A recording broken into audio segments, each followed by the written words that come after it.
Elías, antes que venga el día de Jehová, grande y terrible. Llegará antes que el Mesías y tendrá el mismo poder y el mismo espíritu que antes tuvo el profeta Elías. Su mensaje hará que los padres se reconcilien con sus hijos y que los desobedientes comprendan su error y sigan el ejemplo de los que sí obedecen. Además, preparará al pueblo, a la esposa para recibir al Mesías, al Esther y a la Rachel. El espíritu de Elías está descendiendo sobre esta generación para preparar a la esposa para encontrarse con el esposo.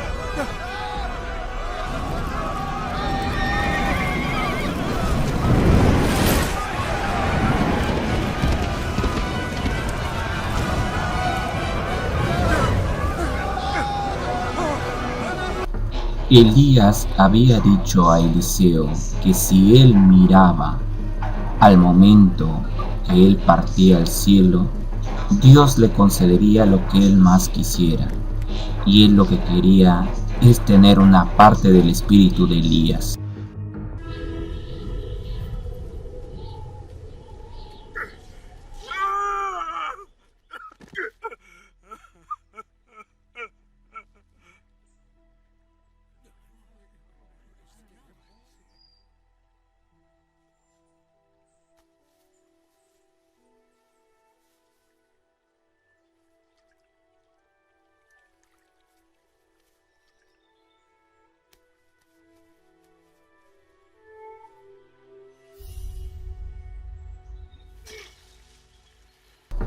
Entonces Eliseo tomó el manto que había caído cuando Elías subía al cielo, golpeó el río y dijo: ¿Dónde está el Dios de Elías?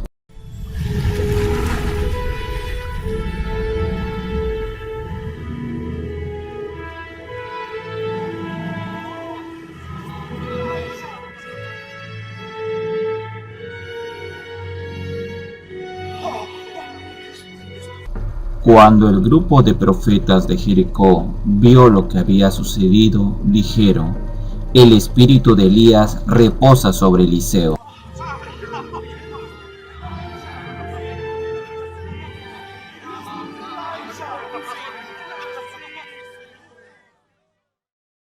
Cristo es la luz que alumbra en cualquier oscuridad. En el principio ya existía el Verbo, y el Verbo estaba con Dios, y el Verbo era Dios. Él estaba con Dios en el principio. Por medio de Él todas las cosas fueron creadas. Sin Él nada de lo creado llegó a existir. En Él estaba la vida, y la vida la luz de la humanidad. Esta luz resplandece en las tinieblas, y las tinieblas no han podido extinguirla. Juan 1. En el principio creó Dios los cielos y la tierra estaba sin orden y vacía, y las tinieblas cubrían la superficie del abismo, y el Espíritu de Dios se movía sobre la superficie de las aguas. Entonces dijo Dios: sea la luz, y hubo luz. ¿Quién era esa luz? La luz era Cristo. Cristo es la luz de los hombres. Cristo es la salvación. Cristo es la puerta, la verdad y la vida. Solo a través de Yahshua HaMashiach hay salvación. No hay otro nombre ni otro hombre entre los hombres y Baba y Abba. Solo Yahshua HaMashiach es el camino. Él es la verdad. Él es la vida. En el mundo estaba, y el mundo fue hecho por Él, pero el mundo no le conoció.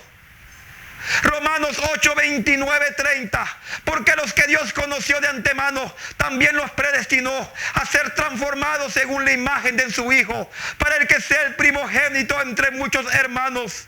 A los que predestinó, también los llamó, y a los que llamó, también los justificó, y a los que justificó, también los glorificó. Yahweh es la fuerza de aquellos que le temen, y su pacto es manifestar la verdad a ellos. Proverbios 25, 2, 3. Gloria de Dios es encubrir un asunto, pero honra del rey es escudriñarlo. Y para el corazón de los reyes no hay investigación. Es privilegio de Dios ocultar un asunto, y privilegio del rey descubrirlo. Las cosas secretas pertenecen a Jehová, nuestro Dios, mas las reveladas son para nosotros y para nuestros hijos, para siempre, para que cumplamos toda ley. Palabras de esta ley. Y conoceréis la verdad, y la verdad te va a hacer libre. Mi pueblo fue destruido porque le faltó conocimiento. Por cuanto desechaste el conocimiento, yo te echaré del sacerdocio, porque te olvidaste de la ley de tu Dios.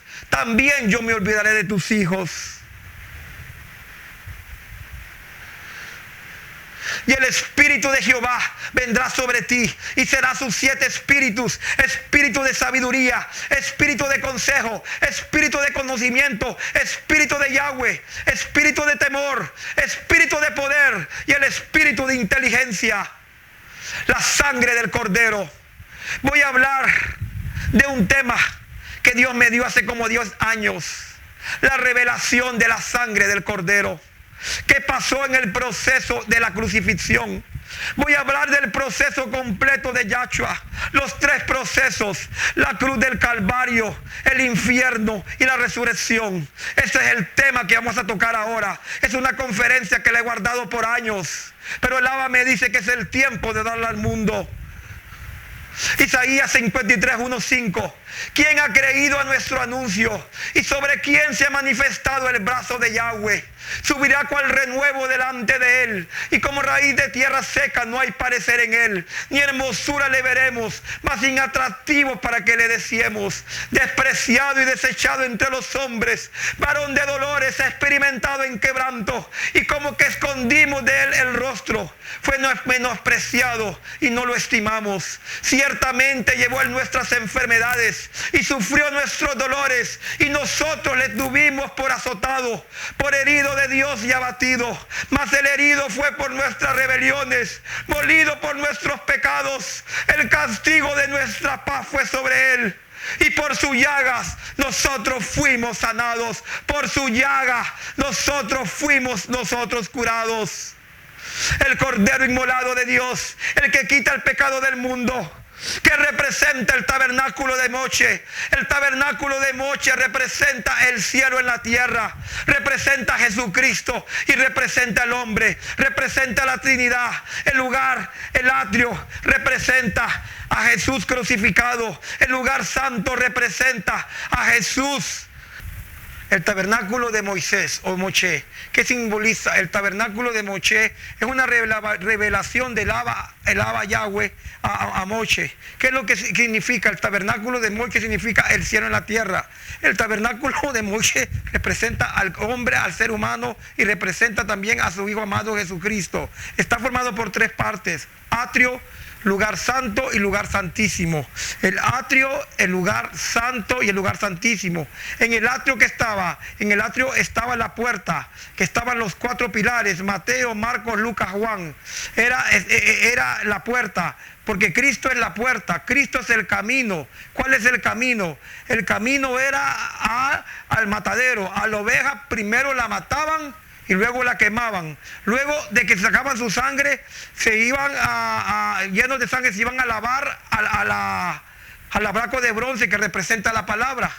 Una vez que entraban, la palabra letra es la letra, porque la interpretación de la palabra tiene 3 interpretaciones: literaria, teológica y profética. Luego, pues nosotros pasamos del bronce, nos vamos a enfrentar a los 5 pilares, que son las 5 alfombras o los 5 ministerios de Yahshua HaMashiach en la tierra. ¿Por qué digo alfombras? Porque no son dioses. Hay que honrarlos y respetarlos, pero hay que aclarar algo.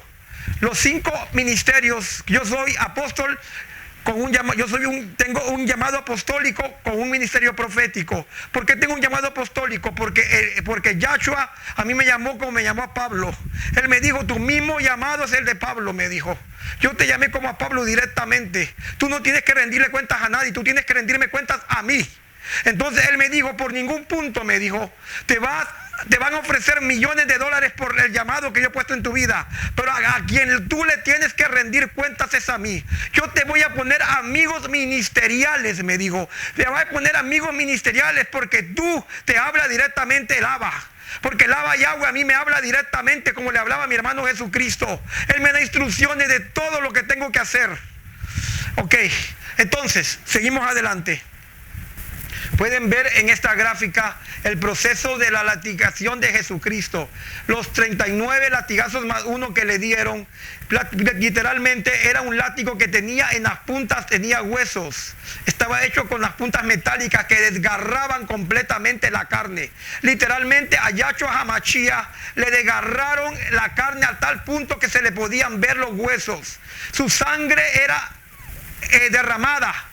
Cada latigazo, Él estaba comprando la sanidad para ti y para mí, porque por su llaga nosotros hemos sido sanados. Estas espinas de una planta local se estrategía alrededor de la cabeza, horizontalmente de la frente a la nuca, pasando por encima de las orejas. ¿Por qué razón le pusieron a Jesucristo una corona de espinas? Representa la mente humana, la mente siendo cautiva, Jesucristo pagando por la mente autónoma, por el alma del hombre. Los soldados atraviesan los clavos por las manos y los pies, y es clavada a la cruz. Y para los romanos la muñeca es considerada parte de la mano. Se sabe que Jesús fue clavado por la muñeca para evitar que los clavos se salieran de su mano con el peso de su cuerpo en la cruz. Arqueología bíblica sobre la crucifixión de Yeshua. Génesis 22, 1, 2. Aconteció después de estas cosas que probó Yahweh a Abraham y le dijo a Abraham, y él respondió, heme aquí, y dijo, toma ahora tu hijo, tu único Isaac, a quien amas, y vete a tierra de Moriah y ofrécelo ahí en holocausto sobre unos montes que yo te diré. La Biblia nos habla de montes, queriendo decir que hay varios montes sobre uno de ellos. Abraham fue a sacrificar a su hijo en holocausto sobre este monte, el monte Moria. Yahweh proveerá. ¿Qué es lo que Yahweh proveerá? Sobre ese monte el sacrificio y el holocausto del Hijo de Dios. Quiero contarte qué es lo que sucedió aquí. En el monte Moria, mientras que el lugar de la crucifixión se encuentra en la parte inferior fuera de la muralla, también en el monte Moria en lo que se llama The Clay Place o Villa del Calvario. Muchas personas piensan que el lugar donde Abraham fue a sacrificar a su hijo es el lugar del templo, el lugar donde ahora se encuentra el domo de la roca. Sin embargo, la evidencia bíblica y geográfica demuestran que fue lo que llaman el Gólgota o de Calvary Escarpment. Aquí pueden ver Jerusalén. Génesis 22, 13. Entonces alzó Abraham sus ojos y miró, y aquí a sus espaldas un carnero trabado en un zarzal por sus cuernos. Y fue Abraham y tomó el carnero y lo ofreció en el holocausto en lugar de su hijo. Cuando Abraham ofreció a su hijo, y el ángel le dijo, detente, en ese momento el Abba Yahweh le dio una visión al padre Abraham. Y le mostró una visión, que en esa visión miraba a Yahshua, el Cordero Perfecto, siendo sacrificado. Y se lo demostró a través de una oveja. Él miró una oveja, pero el Abba Yahweh le dio una visión a Abraham, donde mostraba que así como Abraham iba a entregar a su hijo, él también iba a entregar a su único hijo por amor a nosotros. Juan 8:56. Abraham vuestro padre se gozó de que había de ver mi día, y lo vio y se gozó. Monte Moria. Aquí está el monte Moria. Túneles debajo de la ciudad de Jerusalén. Existen túneles debajo del domo de la roca en el monte Moria. Está el templo de Salomón. Templo de Salomón. Área de crucifixión al oeste de las murallas. Muros occidentales o muro de los lamentos. Clima de muros explanada superior del templo. Nivel inferior de la calle en tiempos de Cristo. Niveles de la calle durante la Edad Media y niveles actual de la plaza donde rezan los judíos actualmente. Como pueden ver, lo que único que fueron excavando, o sea, están subterráneos, pero ahí están. Vamos a hablar en la época del templo donde fue destruido el primer templo, el templo de Salomón. Asedio de Jerusalén 587 años antes de Cristo. El asedio de Jerusalén tuvo lugar 587 o 586 antes de Cristo, como etapa final de los 10 años de guerra entre el imperio babilónico y el reino de Judá. En este evento fue sitiada y finalmente conquistada la ciudad de Jerusalén, capital del reino judaíta, por tropas al mando del rey Nabucodonosor II durante el verano del 587 o 586 a.C. Una vez tomada, Jerusalén fue destruida y con ella su templo, construido según la tradición por el rey Salomón, que era considerado el centro religioso del judaísmo. Este hecho se convirtió en un acontecimiento fundamental para el desarrollo posterior del judaísmo, conmemorando anualmente desde el siglo V por los 4 ayunos recomendados del libro de Zacarías, y para el cristianismo posterior. Toda la historia de Israel, tal como aparece en los libros de la Biblia, está marcada por el asedio y caída de Jerusalén a manos de los caldeos, nombre usado para designar el pueblo de Babilonia.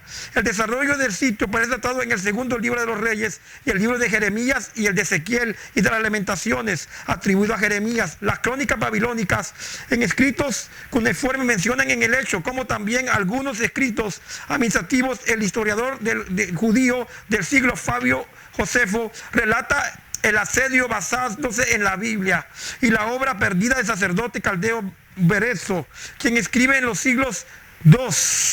El rey Sedequías hizo lo malo delante de los ojos del Abba Yahweh. Entonces el Abba Yahweh mandó al ejército de Nabucodonosor y lo profetizó a través del profeta Jeremías, que le dijo que no iba a quedar piedra sobre piedra. Pero ¿qué pasó con el arca del pacto? ¿A dónde está el arca del pacto? Entonces vamos a dar un misterio sobre el arca del pacto. Y vamos a poner este video de este rabino americano judío que explica qué sucedió durante este asedio. Allí fue donde encontré una representación de algunas de esas columnas. Ahora, ustedes van a entender el resto de la historia. Estas columnas están afuera, delante del templo, y no sostienen nada. Aquí las vemos en relación con el resto de los artículos del mobiliario.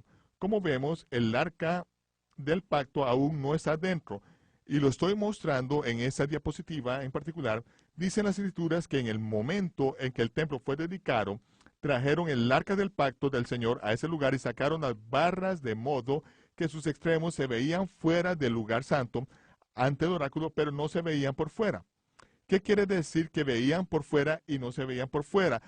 Cuando el arca se acomodaba en un lugar y se le añaden las barras de modo que apenas tocan el velo, entonces si se sacan deslizándolas hacia un extremo, literalmente empujarían el velo hacia afuera, de modo que uno está en el lugar santo. Entonces, se puede ver que las barras están abultando el velo hacia afuera, de modo que pueden ver que las barras están levantando el velo, pero en realidad no se están cubiertas por el velo.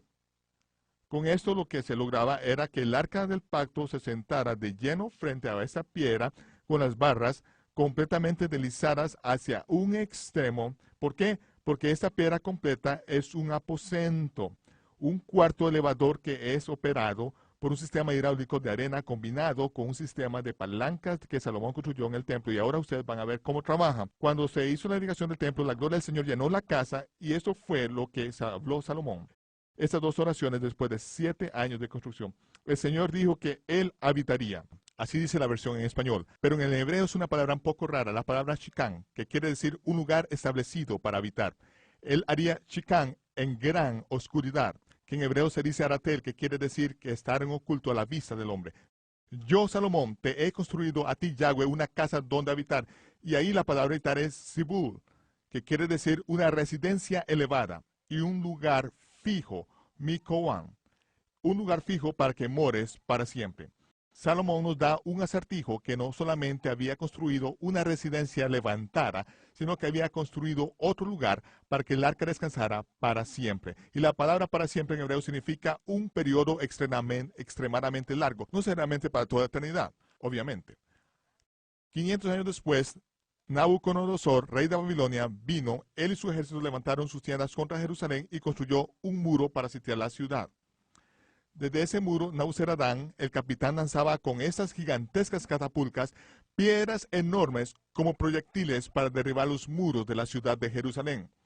Luego, cuando Nabuzaradán hizo una brecha en el muro y tomó la ciudad y derrotó a los soldados, Nabuzaradán y sus tropas subieron hasta el monte del templo, entraron al lugar santísimo porque buscaban el tesoro arqueológico más importante, el tesoro más maravilloso del mundo entero, el arca del pacto. Cuando entraron al templo, ¿qué fue lo que encontró Nabuzaradán en el lugar del Santísimo? Nada. No había nada ahí. Dice que quemó la casa del Señor, las cosas del rey y todas las casas de Jerusalén. Completamente saqueó y destruyó toda la ciudad. ¿Qué era lo que él buscaba? Buscaba el arca del pacto, pero no pudo encontrarla. ¿Qué fue lo que encontró? Dice que se llevaron los calderos, las paletas, las despabiladeras, los cucharones, las bandejas, todos los utensilios de bronce se los llevaron los caldeos. Y los dos pilares que Salomón hizo para la casa del Señor de 18 coros de alto, el capital de bronce que estaba encima, la altura del capital de bronce era de 3 coros. Espere un momento. Yo creo que ese capital sentado sobre esas columnas de 31 pies de altura tenía 5 coros. ¿Qué pasó con las 41.25 pulgadas de bronce sólido que pesaban varias toneladas y que estaban encima de columnas de 31 pies? Cuando entró en el templo, lo único que había era bronce. ¿Dónde estaba la mesa del pan de la propiciación? ¿Dónde estaba el candelero de oro? ¿Dónde estaba el altar dorado del incienso? ¿Y dónde estaba el arca dorada del pacto? No estaba ahí. Todo lo que se llevaron para Babilonia fue cuidadosamente detallado. Y estaba Belsasar tenía una fiesta y estaba bebiendo con los vasos del templo, ¿verdad? Sin embargo, 7 años más tarde, cuando regresaron, trajeron todo. Ni una cosa se quedó en Babilonia. ¿Qué fue lo que nunca salió y nunca regresó? El arca del pacto. Recordemos la cantidad de bronce que faltaba. ¿Qué pasó con las 41.25 pulgadas de bronce? Miren lo que pasó. Están mirando la columna y este capitel, conforme se va hundiendo dentro de esta columna hueca, viaja 41.23 pulgadas a la vez que activa el sistema de palanca que está debajo del templo para esconder el arca del pacto. Se empieza con 5 codos y se termina con 3 codos. Cuando Nabuzaradán entra, ya mide 3 codos. Vean cómo funciona esto. Ese es el templo, así es como se ve desde lo alto, así es como se vería desde un lado.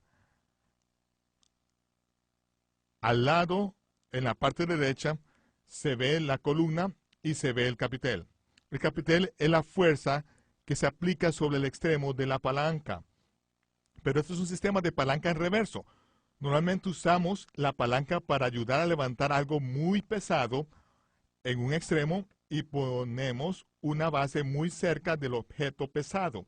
Y con una palanca larga, levantamos el extremo de esa palanca larga a una gran distancia para levantar un objeto muy pesado, solo una corta distancia. Por eso es que es un sistema de palanca en reverso, por medio del cual tenemos un objeto extremadamente pesado, una fuerza increíble por un lado que solo va a mover 2 coros, 41.25 pulgadas, pero podemos medir exactamente qué distancia hay desde el medio de la columna hasta el medio de la piedra. Y sabemos que con una barra de 68 coros, si usamos una de 3.14 de largo, total de la barra, podemos levantar un elevador en el otro lado hasta 8 pies de altura para subir el elevador para que el arca del pacto y la minora más alta calcen perfectamente.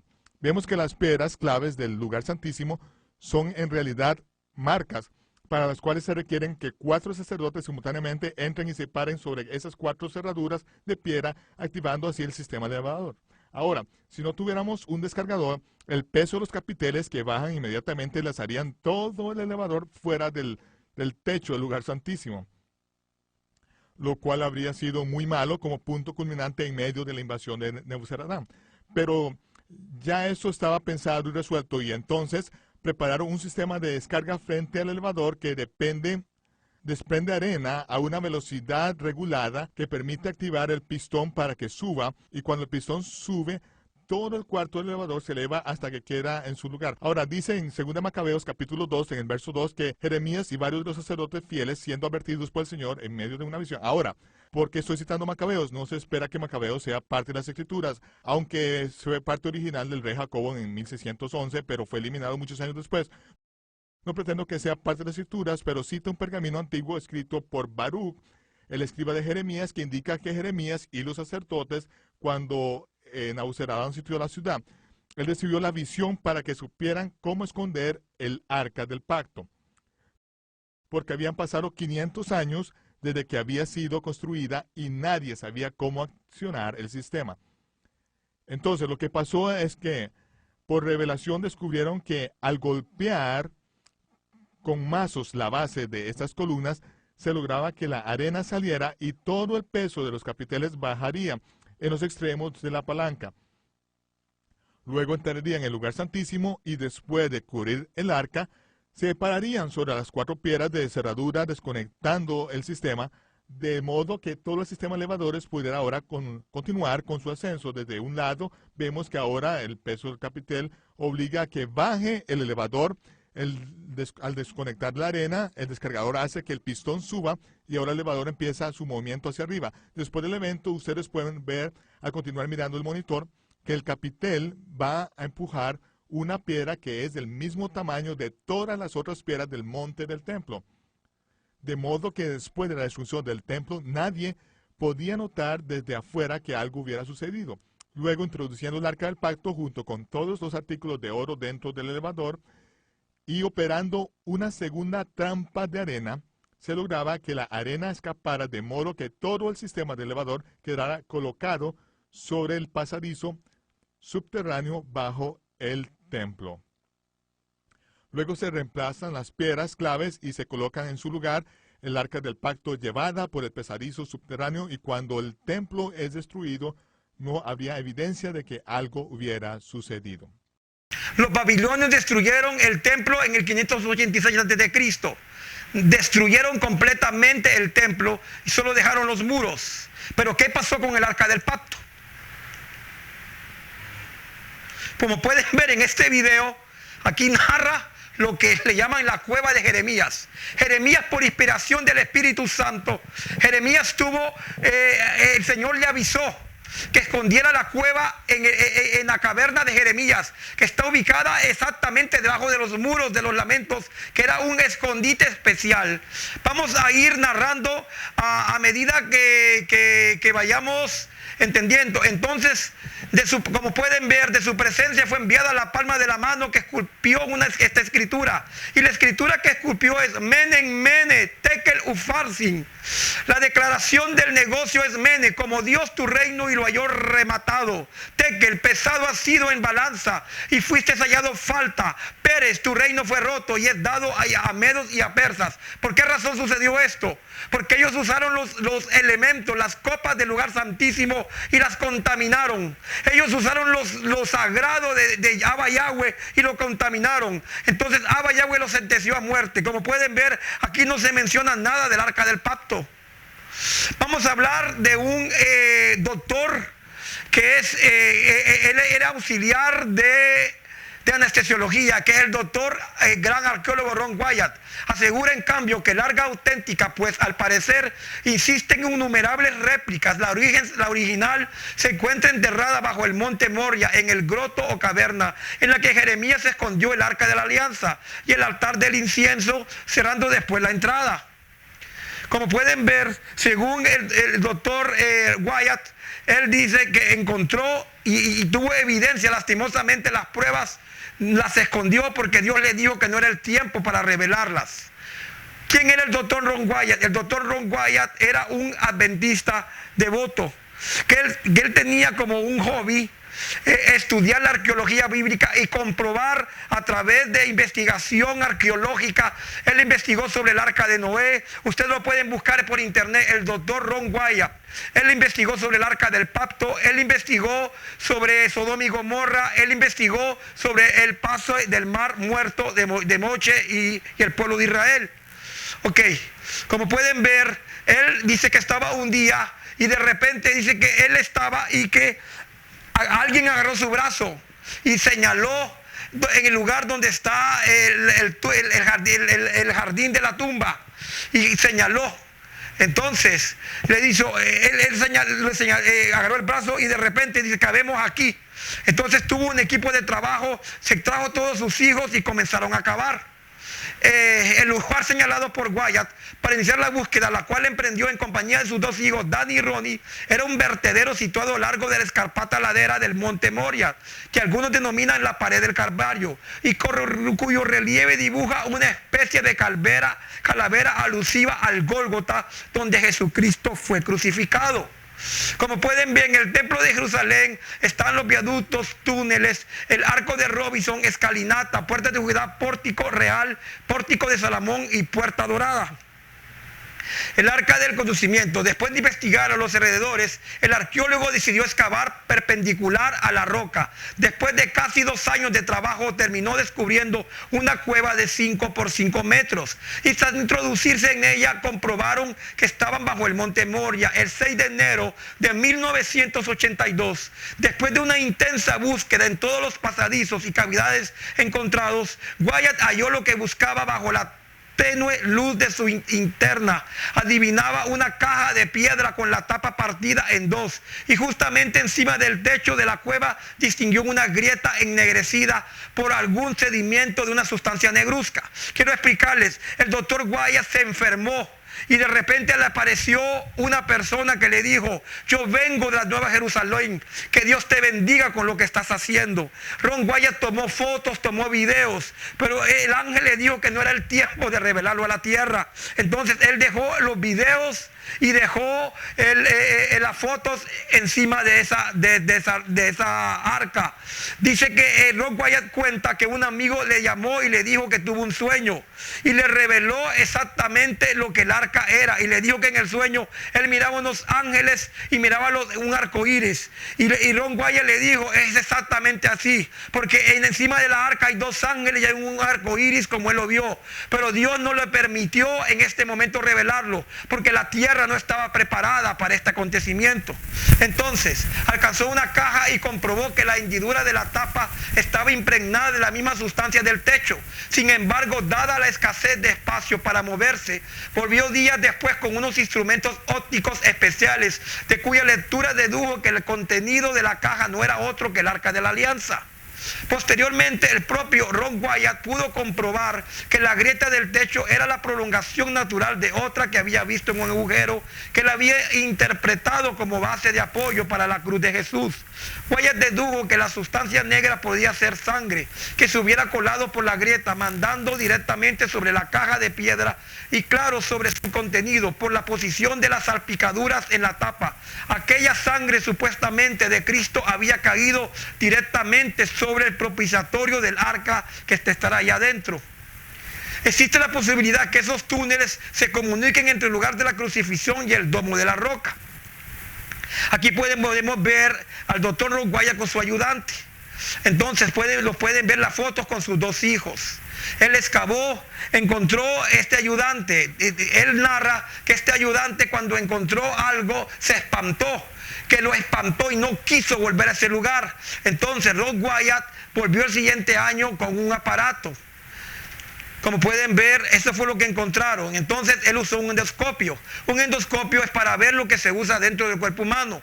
Utilizó este endoscopio y lo introdujo adentro donde estaba el arca, y pudo encontrar esto. Como pueden ver, no solo se divisa únicamente la fisonomía, pero no se pudo ver exactamente.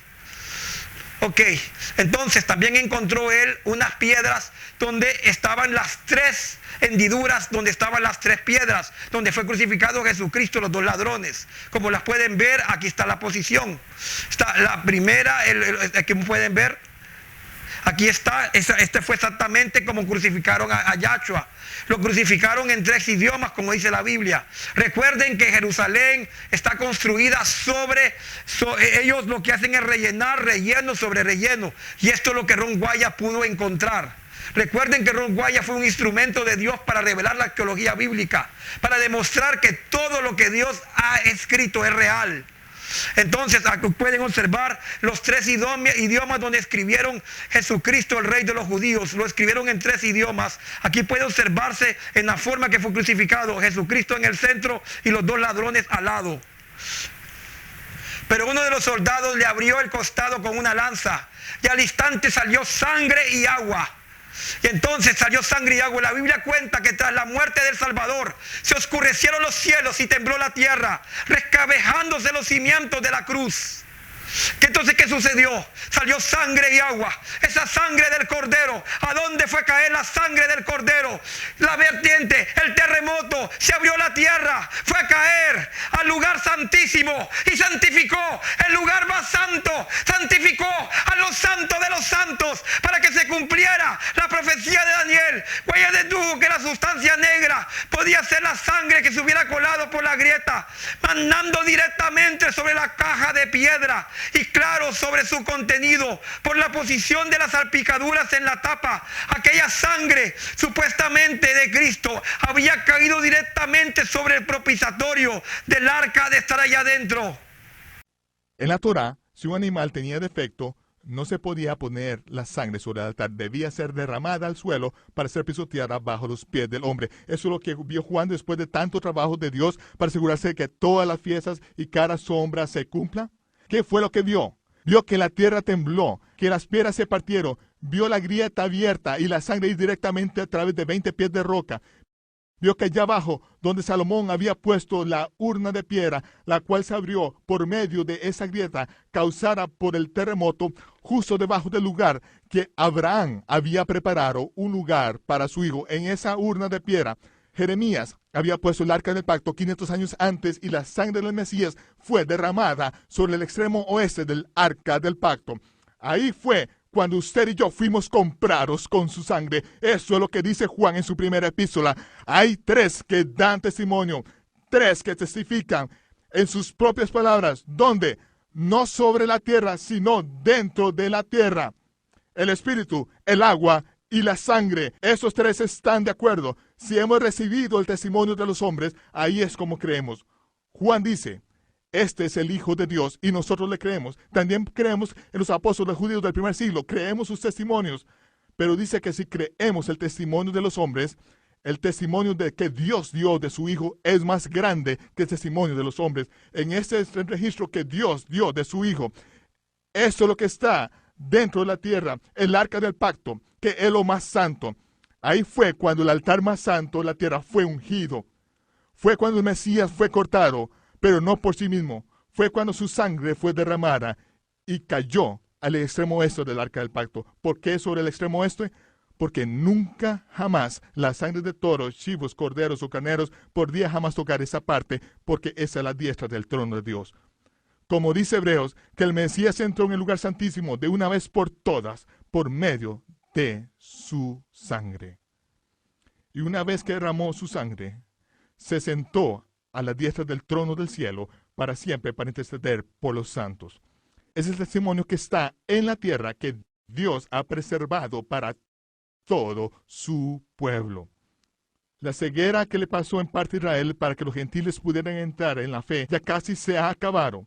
El final del tiempo de los gentiles está cerca.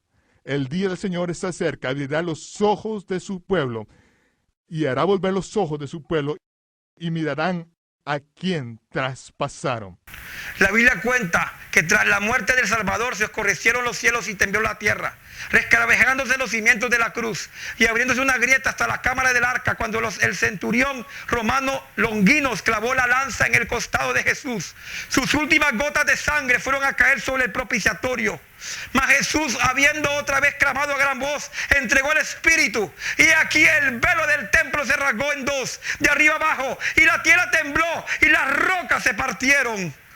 Porque la Trinidad, porque 3 dan testimonio en el cielo: el Padre, la Palabra y el Espíritu Santo. Y estos son uno. Y 3 dan testimonio en la tierra: el Espíritu, el agua y la sangre. Y estos concuerdan en uno. Daniel 9:24, 60 semanas están determinadas sobre tu pueblo y sobre tu santa ciudad para terminar la prevaricación y poner al fin el pecado y expiar la iniquidad, para traer la justicia perdurable y sellar la visión y la profecía y ungir al santo de los santos. Como pueden ver, decreto para reconstruir Jerusalén. 7 semanas, 498 años. 457 años antes de Cristo. Jerusalén reconstruida. 62 semanas, 434 años antes de Cristo. Jesús ungido. 1 semana o 7 días antes de 31. A los 34, apedreamiento, dice, a la edad de 31 fue crucificado. A los 34, apedreamiento de Esteban. Evangelio a los gentiles. Es posible que antes de la destrucción de Jerusalén, los pocos fieles de Dios tomaron el arca del pacto y otros objetos del templo y lo llevaron a través de estos túneles fuera de la muralla, llegando a este lugar del monte Moria, donde siglos después Cristo iba a ser crucificado. ¿No sabía Dios el lugar en que Cristo iba a ser crucificado? Iba a morir. ¿No escogió Dios el lugar en la tierra de Moria en la cual Abraham debió sacrificar a su único hijo? La Biblia es clara. Este lugar santo iba a recibir la sangre del verdadero holocausto. El Hijo de Dios que con su sangre nos redimió. Cristo nos redimió de la maldición de la ley, hecho por nosotros maldición, porque escrito está: maldito cualquiera que es colgado en un madero, para que la bendición de Abraham fuese sobre los gentiles en Cristo Jesús, para que por la fe recibamos la promesa del Espíritu. Por tanto, Jesús es hecho fiador de un mejor pacto. Y los otros sacerdotes llegaron a ser muchos debido a que por la muerte no podían continuar. Mas este, por cuanto permanece para siempre, tiene un sacerdocio inmutable, por lo cual puede también salvar perpetuamente a los que por él se acercan a Dios, viviendo siempre para interceder por ellos. Porque tal sumo sacerdote nos convenía, santo, inocente, sin mancha, apartado de los pecadores y hecho más sublime que los cielos, que no tiene necesidad cada día como aquellos sumos sacerdotes de ofrecer primero sacrificios por sus propios pecados y luego por los del pueblo, porque éste lo hizo una vez para siempre, ofreciéndose a sí mismo, porque la ley constituye sumos sacerdotes a débiles hombres, pero la palabra del juramento posterior a la ley, al Hijo hecho perfecto para siempre. Ron Wyatt analizó esa muestra que halló de sangre. Tomó una muestra y la analizó. El asiento de que estuvo en el asiento de la misericordia. Vamos a hablar del doctor Hannan. Nos dice que durante el embarazo la mujer no contribuye ninguna sangre en lo absoluto al feto, ya que el Abba Elohim creó a la mujer de esta forma para que un día él pudiera usar a un vientre que es la entrada a esta tierra. Todo espíritu que no tenga cuerpo en esta tierra es ilegal. Por eso el Abba Yahweh tiene que usar un ser humano, porque el Abba Yahweh es legal, porque el Abba Yahweh le entregó al hombre la tierra para que la ministrara. Pero el hombre con su pecado llegó a una tierra de iniquidad. Por eso tuvo que mandar a su único hijo en forma de hombre para ser sacrificado, porque el Abba Yahweh desde antes de la fundación de los cosmos ya tenía el cordero inmolado para ser sacrificado por la raza humana. Como pueden ver, la sangre que recibió María no es la sangre de José, ni la sangre de ella.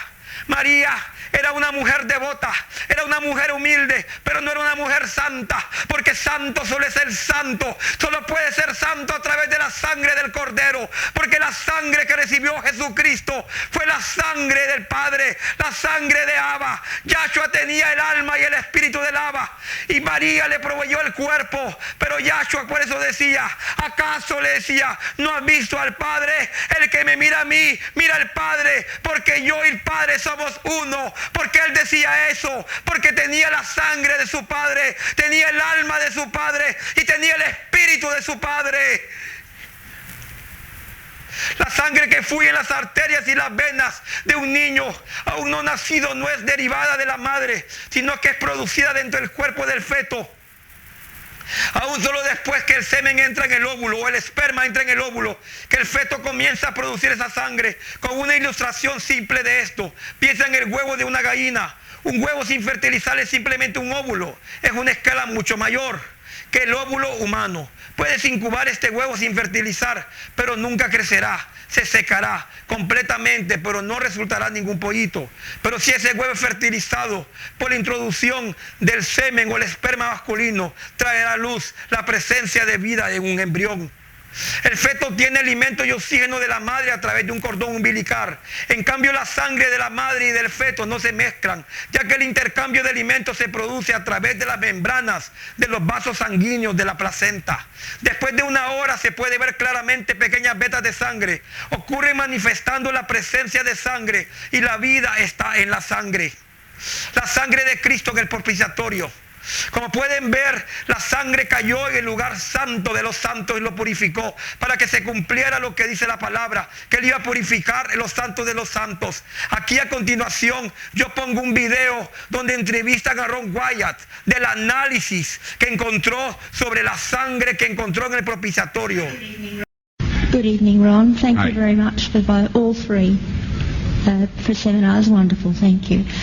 My question is that you said that you had the blood of our Lord examined by the Israelis. That's correct. What was their determination of that? Okay. Now, we won't be able to take second questions. I'm sorry if you're on your second one, please just step out. I love you, but we're running out of time. Real quickly, okay. Dried blood is dead blood. Everybody knows that, all right? They can test the blood of the pharaohs, the mummies of the pharaohs, all right? There's certain things they can do. They cannot get a chromosome count by any method I'm familiar with, all right? Things keep changing. I don't profess to know everything. However, there's no way I know that you can get a chromosome count out of dead blood. You can get a DNA and some other things, but not a chromosome count, all right? That's done by living white blood cells. Now then, first of all, in this analysis, I took the blood into a laboratory in Israel. I asked one of the people I work with in antiquities, where is a good laboratory that does reliable work? And they said, such and such, such and such. I took it. I just said, please examine this blood and tell me what you can tell me about it. All right? They said, well, look, we're going to reconstitute it. We're going to put it in normal saline and keep it at body temperature for 72 hours with gentle swirling. All right? That's their business. That's great. I said, now I want to be there when you check it out. They said, fine. So I was back. They checked it out. I said, now, they said it's human blood. We can tell that. They did whatever tests they need to do. And then I said, take some of the white blood cells and put them in a growth medium and keep them at body temperature for 48 hours. And they said, well, that'll do no good because it's dead blood. I said, would you please do that for me? And they said, okay, we'll do it. So anyway, I said, I want to be there when you take it out and examine it. So I was back there. They took it out, examined it under a microscope, and the one technician called the other one over there, and then they called the boss over there, and they were talking Hebrew a mile a minute there for a little bit, and they looked at me and they said, Mr. Wyatt, this human blood only has 24 chromosomes in it. Everybody else has 46. You see, 23 from your mother, 23 from your father, 22 autosomes from your mother, 22 autosomes from your father. You get an X from your mother, you may get an X or a Y from your father, all right? This blood had 23 chromosomes from the mother's side, one Y chromosome only. You see, a child could not have developed if they hadn't had the autosomes from the mother. So all of his physical characteristics were determined by his mother's side of the family, her autosomes. His maleness was determined by this one Y that came from a source, not a human male. Then they said, this blood is alive. And then they said, whose blood is this?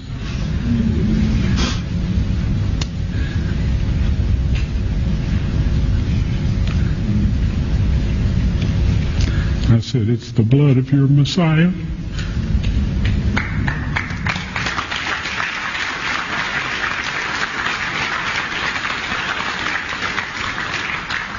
and I assure you those men's lives have changed. You're welcome. Y aquí están los resultados de la muestra analizada de sangre encontrada sobre el asiento del Arca de la Alianza. La sangre que Jesús encontrada tiene solamente 24 cromosomas. La sangre normal tiene un total de 46 cromosomas. Cuando conciben a un niño, 23 cromosomas vienen de la madre. Todos estos son X y los cromosomas y 23 vienen del padre. Si un niño debe ser un niño masculino, al Y. Y el cromosoma es proporcionado por el padre y ese cromosoma señala al niño, será un varón. La sangre encontrada solo tiene solamente 24 cromosomas. Hay 23 de su madre humana terrenal y de solamente un Y, cromosoma de su Padre divino. Ninguna otra sangre humana como esta ha existido nunca en la tierra. El término científico para esto es ploide o haploide, porque el padre tiene que proporcionar ese distintivo Y, cromosoma. Alaba al Señor. Dios ha probado científicamente, más allá de toda la duda razonable, que Jesucristo no era ningún buen maestro o apenas un buen hombre, que Jesucristo era el Hijo divino de Dios. Resultados de la muestra analizada de la sangre encontrada sobre el asiento del Arca de la Alianza. Como pueden ver, no es una sangre normal. Beneficios de la cruz del Calvario. Salvó al hombre del infierno. Reconcilió al hombre con Dios Padre. Por cada latigazo que sufrió en su cuerpo, Él compraba la salud de su cuerpo, la iglesia de Cristo en la tierra. Nos reconcilió. El pacto de Abraham, por esto a través de Jesús el pacto de Abraham fue reactivado, las finanzas para su pueblo. Compró con su sangre nuestra prosperidad financiera. Nos dio la victoria contra Satanás por medio de su sangre. Nos dejó un consolador, el Espíritu Santo. Nos hizo reyes y sacerdotes en él. Amén. Funciones de la sangre de Jesús: lava o purifica. La sangre limpia el pecado. Mateo 26, 28, porque esto es mi sangre del nuevo pacto, que por muchos es derramada para remisión de los pecados. Esta sangre amancillará la tierra, y la tierra no será expiada de la sangre que fue derramada en ella, sino por la sangre del que la derramó. Santifica, y por medio de reconciliar consigo todas las cosas, así las que están en la tierra como las que están en los cielos, haciendo la paz mediante la sangre de su cruz. Hebreos 13, 20, 21. Y el Dios de paz, que resucitó de los muertos a nuestro Señor Jesucristo, el gran pastor de las ovejas, por la sangre del pacto eterno, os haga aptos en toda obra buena, para que hagáis su voluntad, haciendo en él vosotros lo que es agradable delante de él por Jesucristo, al cual sea la gloria por los siglos de los siglos. Amén. Perdona, en quien tenemos redención por su sangre, el perdón de pecados, según las riquezas de su gracia. Justifica, Hebreos 9, 14, libre del juicio. Romanos 5, 8, mas Dios muestra su amor para con nosotros, en que siendo aún pecadores, Cristo murió por nosotros. Romanos 5, 9, pues mucho más estando ya justificados en su sangre, por él seremos salvos de la ira. Colosenses 2, 14, anulando el acta de los decretos que había contraria a nosotros, que nos era contraria, quitándola de en medio y clavando en la cruz del Calvario. Comunión, Juan 6, 56, el que come mi carne y bebe mi sangre, en mí permanece y yo permanezco en él. Entrada al lugar santísimo, Hebreos 10, 19. Así que, hermanos, teniendo libertad para entrar en el lugar santísimo por la sangre de Jesucristo, linaje, herencia, Hechos 17, 26, y de una sangre ha hecho todo el linaje de los hombres, para que habiten sobre toda la faz de la tierra, y los ha perfijado el orden de los tiempos y los límites de su habitación. Victoria sobre el diablo, Hebreos 2, 14. Así que por cuanto los hijos participaron de carne y sangre, él también participó de lo mismo, para destruir por medio de la muerte al que tenía el imperio de la muerte, este es el diablo. Juan 6, 54, el que come mi carne y bebe mi sangre tiene vida eterna, y yo le resucitaré en el día postrero. Nos garantiza la segunda venida de Jesús. Así bien Cristo fue ofrecido una sola vez para llevar los pecados de muchos, y aparecerá por segunda vez sin relación con el pecado, para salvar a los que en él esperan. Hermanos, que Dios me los bendiga. Ha sido un honor, ha sido un placer hacer esta charla para ustedes. Recuerda, esta es la primera parte. la crucifixión. Voy a hablar de la segunda parte, Cristo en el infierno, y de la tercera parte, la resurrección. La primera parte, la crucifixión, fue por la parte física, la segunda parte fue por el alma y la tercera parte fue por el espíritu. La obra completa de la cruz del Calvario son tres: la crucifixión, el bautismo con fuego, que es el infierno, y la tercera resurrección. Recuerda que solo Jesucristo es la puerta, es la verdad y la vida. Jesucristo es el antídoto al coronavirus. Jesucristo es el único que puede parar el ángel de la muerte que ha sido lanzado de parte de Dios para limpiar esta tierra. Jesucristo está a la puerta y está tocando tu corazón. Déjalo entrar y Él cenará contigo. Así te dice el Señor: yo derramé mi sangre por ti, yo derramé hasta la última gota para limpiarte de tus pecados, dice el Señor. Yo no te culpo, yo no te acuso, yo vine a salvarte, dice el Señor. Solo tienes que repetir esta oración conmigo: Señor Jesús, me arrepiento de mis pecados, me arrepiento de todo lo mal que he hecho en esta tierra, me arrepiento de vivir una vida hipócrita delante de ti, me arrepiento de vivir a los placeres de este mundo, me arrepiento, Señor, si he sido cristiano y he ido más detrás del dinero y de la gente que de ti. Me arrepiento, Señor, de todo corazón y me pongo cuentas contigo. Así como la sangre puesta en los dinteles en Israel con la Pascua, Jesucristo es el antídoto al coronavirus. El que habita al abrigo del Altísimo morará bajo la sombra del Omnipotente. El único que te puede hacer habitar al abrigo del Altísimo, Jesucristo, porque Jesucristo es el camino al Padre. El que no recibe al Hijo no recibe al Padre. El que no honra al Hijo no recibe al Padre. Abba, te he honrado. Yahshua, sea toda la gloria, toda la honra, todo el honor a ti. Me humillo ante ti y te doy la gloria, te doy la honra. Abba, Yahshua.